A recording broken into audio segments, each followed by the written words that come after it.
All right, I'm all caught up on sleep and I'm going to the British Choice to go get some food since I'm only home for like 2 days, but I need some orange squash. If you don't know what squash is, they have Easter eggs. When is Christian Easter? I don't know. Orthodox Easter is a different day, but they got Easter eggs. I have to get those next time I'm here in 2 weeks. But I always get Harriet an Easter basket because that's what I did when I was a kid. And it would take me a year to eat the chocolate. We put them in the freezer. So I'm going to go in quickly, get a few things, and then I need to head to like 3 other places. Yay, they have Easter. I don't know when Easter is. Okay, so I like, so she likes dairy milk. She doesn't like flake. I usually get her like a Thornton's and like an Easter bunny, so I'll have to come back and get her these. Good morning. And then they've got the chocolate buttons. Maybe I'll get her one for tomorrow. It's cold enough outside, it's like 30 degrees, so it's not gonna melt. So let me get one buttons. I don't know when the Easter is. And then they got the other stuff. And over here they've got dairy milk Easter egg hunt pack. I got her that last year. This is great. I love this store. It's so much better than the British Isles, to be honest. The British Choice, British Depot. Nothing about Watford though. Kind of disappointed, you know.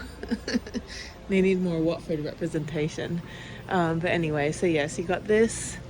Yeah, I think she'll like that one. I just get her a dairy milk buttons for now, and then I'll come back another day and get the rest of the stuff for her. They have Ribena, they have clotted cream as well, but I don't have enough time to eat all that stuff. They have Lucozade, and then they have squash. So I always get, I don't like orange and pineapple. I like this one, the orange like that. Okay, that's good. All right, thank you, British Choice. I've got a whole bag of chocolate. So Orthodox Easter, since my family is Russian Orthodox, is the same day as Christian Easter, so that makes it easy. So I'm gonna get Harriet's Easter basket before April 20th, and then that way we can have our little Easter thing. Okay, okay, so there's my British bag, and I'm gonna have my Ribena right now, and then go on to get a bagel from the bagel place over here, because I'm starving. I slept like 5 more hours. I just slept in my car because I couldn't drive. I was so tired. So I just slept in my car for like 5 hours, and now I'm gonna go to all my appointments. I'm gonna go to the VA as well. All right, so that was good. So the Orthodox Easter is, my family's Russian Orthodox. Orthodox Easter is the same as Christian Easter this year, so that makes it easy. So my hair, this is Spirit Airlines hair. It was curly on one side. This side's still curly. This side has given up on me. I did take a nap for like 3 hours in the car.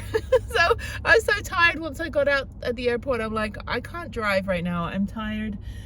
And I just want to go to sleep. So I pulled over and just took a nap at a gas station. It's like, ooh, car camping. But I've got a lot of stuff to do. I'll go run around. But anyway, so I got my daughter this Easter egg, just a preview Easter egg. And then these were all $1, and I still have a ton in the van. These were all like $1, so I'm gonna give those away because they're delicious. I got my my squash. And it's very cold outside, by the way. And then I've got my Ribena, which I'm going to drink now. This stuff is so expensive here. It's like $10 for a bottle of concentrate. So the concentrated Ribena at the supermarket in the little tiny British section, which they have here because of all the oil people. It's like $10 for a bottle. So this was like $3, which actually isn't too bad. That's about on par with, you know, a sports drink. Even though it's not a sports drink. Oh, it's so good. My whole childhood in one bottle. Oh, it's beautiful. It's beautiful. And when I introduce British stuff to my American friends, they don't understand. They're like, I don't know what's so great about it. I'm like, you are not my friend anymore. You're fired from the friendship for exactly 24 hours. You have no idea. I'm trying to drink with the lid on. It's been a long morning, so. And it's right next to H&R Block, which reminds me that I have to do my taxes for the nonprofit. So that's fun. So 2 things that I learned, well, 3 things in high school. Number 1, I took auto shop. So I don't understand why they teach you how to drive and then they don't teach you how to change a tire. So I took auto shop in high school. Get sunglasses on. I took auto shop in high school so that I could learn how to change a tire and learn how to read my oil level and know everything about mechanics. So I did that for a semester. We had a regional occupational program, ROP, at my high school in California, in Southern California. So I went to high school in Orange County, the OC, and it was great. And so I don't know where, let me find this bagel place here. Bagel place. Okay. Start. Bagel Cafe. Okay. So yeah, so then the other thing is my senior year and the summers after my freshman and sophomore years of college, I worked in a credit union, and I learned how to be a bank teller and how to balance a checkbook, and it was right when debit cards came out. It was 1995, 96. And I didn't want to work at McDonald's like my brother or my friends. I didn't want to do restaurant stuff. So I ended up working at a credit union for like, well, 1 whole year and then 2 summers. And I learned everything about what not to do with your money. People would come in, it was a credit union for like aerospace. So they would come in on the, come in Monday morning and, sorry, the credit union was around the corner from the Los Alamitos racetrack and in the unmarked building behind the liquor store. And so the guys from like Arrowhead and National O-Ring and McDonnell Douglas and all that, they come in from the aerospace places and the Boeing and all that. That was our credit union for those companies. And the guys would come in on Friday and go, yeah, give me all my money. And they go to the racetrack, and they come in Monday morning and they'd be leaning on the counter and go, lady, how much do I have? I'm like, you have exactly 0. You have nothing. And so they're like, well, can you get something out of my account? I said, sir, if my math is correct, you have 0. You cannot take blood from a turnip. So sorry, but you do not have any more money left. And so they would just literally obliterate their bank account at the, you know, and then the guy's like, oh, my wife needs money. I'm like, well, you shouldn't have bet it on the quarter horses across the street, dude. So that was interesting. And then when I got accepted to college, I put $18,600 in cash on the counter in front of me. And I thought that, and for the whole of high school, I didn't think I could go to college because, you know, I didn't have any money for college. It was free in England at the time. And so we moved to America, and my mom suddenly has to come up with, you know, $200,000 to $300,000 to send 2 teenagers to college. She's like, screw that, you know, go get scholarships. And at the time, California was really screwed up in that they just had a lot of bad decisions that made it really difficult for anybody to really get the money for school. And then Bill Clinton decided that he was going to increase the student loans and work-study opportunities. And I kind of stitched together a financial package. So I had scholarships, loans, and work-study, and I was able to go to school. But my college was only $18,000 a year that year. And I put it on the counter in front of me, like beginning of my senior year, when I didn't think I'd get to go to college because I couldn't afford it. And even though I was a straight A student, and then I looked at it and I looked at the money and I was like, that's it. A bunch of dirty, grungy money is all that's stopping me from getting an education. And it kind of hit home. It was like, really, that's it? That's all I have to come up with is a bunch of dirty, stinky money with a bunch of old guys' pictures on it. And then I was determined that I'm not going to let money or the concept of finding the money prevent me from doing everything I want to do in life. I'm like, I will find a way to work my ass off. If I, you know, and I did. I made sure that I didn't party, I didn't drink, I didn't date or anything in college. I had fun. I still, you know, went out and did stuff, but I didn't want to screw anything up. I'm like, I don't want to throw away every opportunity I have. You know, I need to get an education. And so I kind of sacrificed, you know, what normal people do in college, like all the partying and stuff, to get my education. And I'm glad I did it. And then it took me to Japan. And then after that, it took me, you know, to like a total of 90 countries and a career in digital media and all that stuff. And then van life. And then getting in at 4 o'clock in the morning to Houston.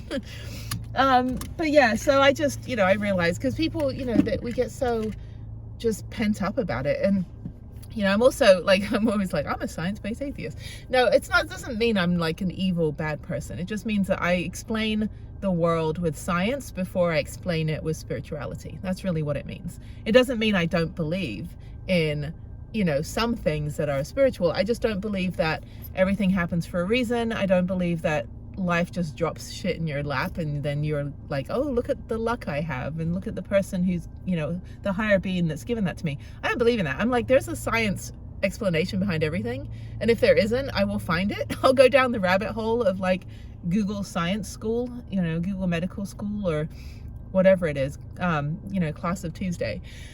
But yeah, but then I'm also a fatalist in that you can't take the shit with you. So we worry so much about stuff that we cannot take with us. I mean, look at Jeff. He's got two storage units and a bunch of stuff all over the country at different people's houses. And he's not here anymore. And I have a lot of his stuff. I've got all his personal boxes. I've got his computer. I've got his mountain bike. We've got all his motorcycles in different places. We have the storage unit that has the car and the side-by-side, the sidecar motorcycle, the Ural.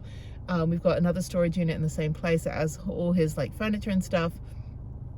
And now that stuff is just there, and we need to, you know, liquidate it. But, you know, you spend your whole life worrying about shit and you can't take it with you. And then you have to leave it to people to take care of. So live the best life you can. Don't worry about stuff. I mean, I've had a house wash away in a flood. I gave up my apartment last year because I need to throw everything into the nonprofit and not be paying, you know, I mean, I've saved probably close to like over $20,000 in not paying rent, you know, like that is a huge deal. And here I was worrying so much, having to work, you know, all the time just so I could pay 60% of my paycheck to somebody else. So if I eliminate that 60% of my expenses, then I don't have to pay. I don't have to work 1,000 hours, you know, multiple jobs all the time, stressing just so I can pay 60 to 70% of my paycheck to other people. It is a weird, weird concept. I mean, you think about it, you have a, you know, I know someone had $300,000 a year job, paid $80,000 in taxes. That's what, $220,000 that you're left with. And then on top of that, paying, you know, an $8,000 mortgage, that's another $96,000 a year. So that leaves, you know, let's say it's $90,000 a year. That leaves you with $130,000 in your pocket. That sounds like a lot, but then you're paying your kids' college and expenses. So $130,000 a year is $10,000 a month. Well, then you're paying, you know, for your kids, you got cars and everything. So yeah, I mean, after a while, you realize that you're left with like maybe like $1,000 or $2,000 in disposable income. That's, you know, $500 a week that you get to just play with. Where the hell can you go for $500 a week? You know, you can't even take your family out for dinner every day. You know, you're paying like that's not a lot of money left. And I have a lot of friends here that during the pandemic, they realized when they didn't have a job, they're like, I can't afford my life. You know, I got laid off during the pandemic. And I just, you know, my whole thing about travel for the last 25 years, to be able to go to all those countries, is to offset the cost of travel. Like even with van life, I've gone over 1,100 days on the road, more than that, in 4 years. And I've saved probably over $250,000 in not paying for hotels because I have somewhere to sleep in the van. And, you know, and then offsetting the cost with my, you know, VA benefit and, or not VA benefit, VA discount, veteran discount, and my park passes and stuff like that. And people are like, oh, how do you afford to travel? I'm like, or how do I make that money in van life? I'm like, just figure out how not to need money. Like, just, you know, I mean, the initial startup cost of doing van life is expensive. You got to buy a van, you got to build a van out and all this stuff. Yeah, I saved up for 2 years before I could plop the money down to buy the van. I started buying everything for the van 8 months before I built it. I rented a storage unit, started putting all the wood and all the, you know, furniture and accessories and all the stuff that I needed in that storage unit, and then bought the power tools and all that stuff. And it took 8 months buying a little bit each month and putting it away, and then being able to get the van, and then building the van in 2 weeks. In 15 days I built the van. And of course it's had different iterations since then, but the fact that once I built it, and then it was in the middle of the pandemic, and I was able to go travel and get out of town instead of like sitting around at home, you know, it was great. You know, the best decision I've made. And then with a nonprofit, realizing that I'd rather pour, you know, everything I have, which I did, I self-funded it for like 3 years, pour everything I have into the nonprofit and offset the cost by, you know, why would I spend $20,000 on rent when I could, you know, pour, you know, all that money into helping people get to the outdoors and stopping people from killing themselves because they have PTSD. So anyway, I'm at the Bagel Cafe. I'm gonna go eat, and then I've got to go run errands. I've got pretty much the whole day. I have an appointment at 3 across town, so I'm just kind of killing time. I do want to get on my computer, finish working on a few videos, get those uploaded. So I'll probably go out to one of the libraries. They got good Wi-Fi at the libraries here and at the Vegas airport. So, but that was so weird last night. Like, where was everybody? Why was everything closing at 9 p.m.? That's crazy.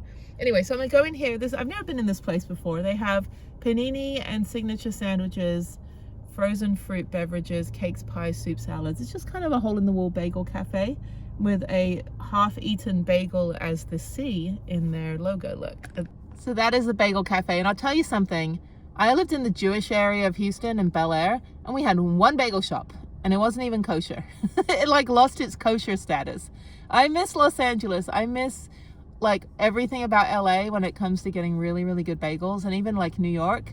When I went to Mountain Creek Bike Park, I was riding with a bunch of New Yorkers I met off Facebook on the Van Life page, and it was so funny because they just brought a ton of bagels, and I couldn't even finish one. They were so big and so good, and then we rode all day, and they were like, because they're New Yorkers, they're like, hey, I'm trying to ride here. It was so fun. I want to go back to Mountain Creek. It was only 1,100 foot like mountain bike park, but it was so fun. It was really like their blues were blacks. I mean, it was great. So I can't wait for mountain bike season to start, but let me go eat something, go run my errands. I'm gonna go run by the VA as well, pick up some stuff and drop some things off, and then yeah, that's kind of my day.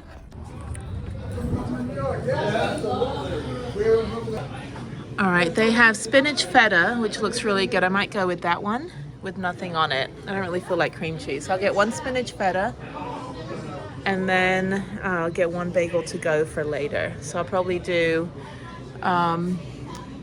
sun-dried tomato. Looks really good, actually. These are great. These are real bagels. So I don't like store-bought bagels. And then I can sit around here. It's nice and warm in here. I can sit around here and eat. So yeah, I think I'll do that. Oh, they've got lemonade. That lemonade's so good. I'm a big lemonade person. And then they've got some other sweets here, chocolate, banana nut, and then they've got cream cheese. And then they have juices. Okay, so let me get, one spinach feta and one sun-dried tomato. All right, I got a spinach feta bagel and then 2 bagels to go. So I'm gonna sit and eat. Where's my car? My car's out there. All right, now I'm at Whole Foods. I need to pick up my packages. And yeah, it's nice and cold today. It's 30, I think it's still like 31. Yeah, so they've got the Amazon pickup. They're super nice in here. All right, productivity as the day is getting progressively colder. Even Bucky is like, I'm cold. Help me. I think that's the Bucky voice. I'm a beaver. It's a Texas thing. Actually, when what's his face decided to change the Gulf of Mexico to the Gulf of America, somebody suggested that they change it to the Gulf of Buckies, and I am for that. The Gulf of Buckies. So technically it's accurate because Buckies is now in a lot of the southern states, so it's not just Texas anymore, even though we claim it as ours. Now if you don't know Buckies, Buckies has about 700 gas pumps. They have 79 or 80 toilets, and each toilet has about 160 rolls of toilet paper. You can get just about everything and anything you could possibly want from Buckies, including lawn furniture. You can get inspirational decor. You can get the cookie of the month, which is the same every single month. You can get brisket sandwiches. You can get beef jerky. You can get any kind of snack. They have 1,000 different kinds of trail mixes and peanuts and all that good stuff. And as my phone falls down, they don't have phone holders. I need a new phone holder. But anyway, yeah, Buckies. It's a Texas institution, and you have to go there at least one time in your life. At least just use the restroom. And their billboards are funny because they're like, you can hold it. And it's like 192 miles. And I'm like, challenge accepted. I have the continence of a gnat. I don't produce anti-diuretic hormone. I have to pee every time I think about having to pee. I'm going to hold it almost 200 miles before I get to a Buckies. Anyway, that said, I'm now back in my old neighborhood. So I went to the post office, picked up my mail. Now I'm going to the VA hospital because I need to get my rib checked out because stupid me might have broken my rib. It's a little bit sore. It's not bruised. I think I just bruised it, but I'll go have them take an x-ray because I can just walk in and be like, can you just do an MRI or a CAT scan or, you know, like put me into a study to cure cancer or something? And they're like, yeah, it's all free. But no, I actually would rather have my spine back. Oh, hang on, someone's calling. It's the same number. It's, oh, my friend Spam Likely. Yeah, so she's great. So she calls a lot. Yeah, if you don't know Spam Likely, you're probably friends with her too. But anyway, so yeah, I need to get the rib checked out. But I would rather have my fully functional spine and use of my hands. I would not like to have, you know, I would like to have a neck that doesn't hurt constantly, and I would like to not have to use special pillows all the time. Staying in hotels and other people's houses is very uncomfortable if I don't have my special pillow. Yeah. Actually, I slept pretty well on the plane last night, and I took a nap in the car, and that was good too. So anyway, but yeah, I just I'm gonna get cut off by this guy. What are you doing, sir? Stay in your lane and don't flip me off. I despise driving in Houston, and it's a cold day, so everybody's just like miserable. I'm happy. I like the cold. I'd rather it be cold here on the weekends I'm home than stifling hot where you just can't breathe and function. Anyway, blah blah blah. So let me go to the VA. So I've got to go pick up some paperwork, drop off some paperwork, and sort some other stuff out. And for some reason there's 1,000 tons of traffic. Why am I going this way? I do not miss Houston whatsoever. It's like I don't even live in this neighborhood anymore, and I'm down here all the time because everything I do is down here. But yeah, let me just drive on the shoulder. I'm just kidding. There is a little feeder lane. But yeah, it's like Crash Friday. Like everyone's crashing. There's, you know, cars are not maintained. There's a ton of fire trucks ahead of me. So I don't know what's going on there. It's a bunch of like massive 18-wheelers carrying things for the oil fields. The Permian Basin, which is west of San Antonio. It's kind of like, actually, if you watch the show Landman, it's Billy Bob Thornton. It's pretty funny. I think it's a complete dramatization of the oil industry, but my dad was an oil engineer. My dad built offshore oil rigs in the ocean in the 70s and 80s and part of the 90s. And then he died in 2002.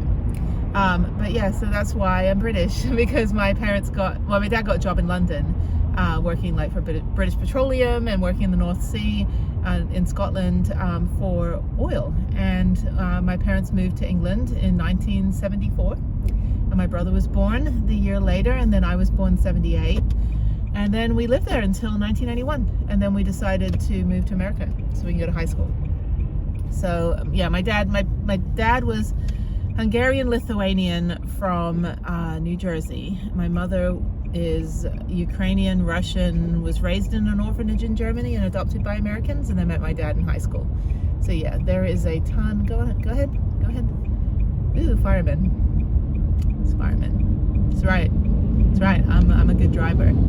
Over here, look at me. No, I'm just kidding. Is it a, oh no, oh yeah, 3-car pile up. Everyone's scratching their heads, taking pictures. Great.